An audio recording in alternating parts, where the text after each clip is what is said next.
राधे राधे दोस्तों, आप सभी को नवरात्रि की हार्दिक शुभकामनाएं। आज हम नवरात्रि के 7वें व्रत की कथा सुनाएंगे जो माता कालरात्रि को समर्पित है।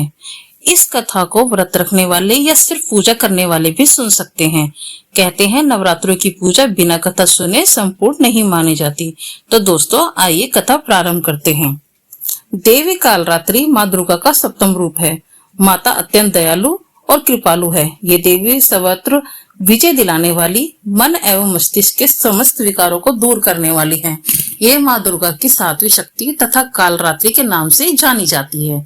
अर्थात जिनके शरीर का रंग घने अंधकार की तरह एकदम काला है और इनका रूप भयानक है। सिर के बाल बिखरे हुए हैं और गले में विद्युत की तरह चमकने वाली माला है।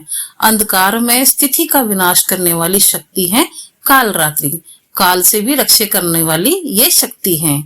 इस देवी के 3 नेत्र हैं। ये तीनों ही नेत्र ब्रह्मांड के समान गोल हैं। इनकी सांसों से अग्नि निकलती रहती है। ये गदर्भ की सवारी करती हैं। ऊपर उठे हुए दाहिने हाथ की वर मुद्रा भक्तों को वर देती है। दाहिने ही तरफ का नीचे वाला हाथ अभय मुद्रा में, यानी भक्तों हमेशा निडर और निर्भय रहो। बाईं तरफ के ऊपर वाले हाथ में लोहे का कांटा तथा नीचे वाले हाथ में खड्ग है। इनका रूप भले ही भयंकर हो, लेकिन ये सदैव शुभ फल देने वाली माँ है, इसलिए शुभंकरी कहलाई। अर्थात इनसे भक्तों को किसी भी प्रकार से भयभीत या आतंकित होने की कतई आवश्यकता नहीं। उनके साक्षात्कार से भक्त पुण्य का भागी बनता है। कालरात्रि की उपासना करने से ब्रह्मांड की सारी सिद्धियों के दरवाजे खुलने लगते हैं और तमाम आसुरी शक्तियां उनके नाम के उच्चारण से ही भयभीत होकर दूर भागने लगती हैं। इसलिए दानव, दैत्य, राक्षस और भूत प्रेत उनके स्मरण से ही भाग जाते हैं। ये ग्रह बाधाओं को भी दूर करती हैं और अग्नि, जल, जंतु, शत्रु और रात्रि भय भी दूर हो जाते हैं। इनकी कृपा से भक्त हर तरह के भय से मुक्त हो जाता है। पौराणिक कथा के अनुसार एक रक्त बीज नाम का राक्षस था। मनुष्य के साथ देवता भी इससे परेशान थे। रक्त बीज दानव की विशेषता ये थी कि जैसे ही उसके रक्त की बूंद धरती पर गिरती तो उसके जैसा एक और दानव बन जाता था। इस राक्षस से परेशान होकर समस्या का हल जानने सभी देवता भगवान शिव के पास पहुंचे।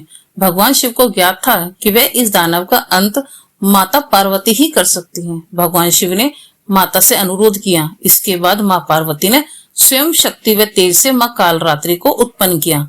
इसके बाद जब माँ दुर्गा ने दैत्य रक्त बीज का अंत किया और उसके शरीर से निकलने वाले रक्त को माँ कालरात्रि ने जमीन पर गिरने से पहले ही अपने मुख में भर लिया। इस रूप में माँ पार्वती कालरात्रि कहलाई। दोस्तों, आपको ये कथा कैसी लगी मुझे कमेंट करके बताएं। वीडियो को लाइक और शेयर जरूर करें। जय माता की। राधे राधे।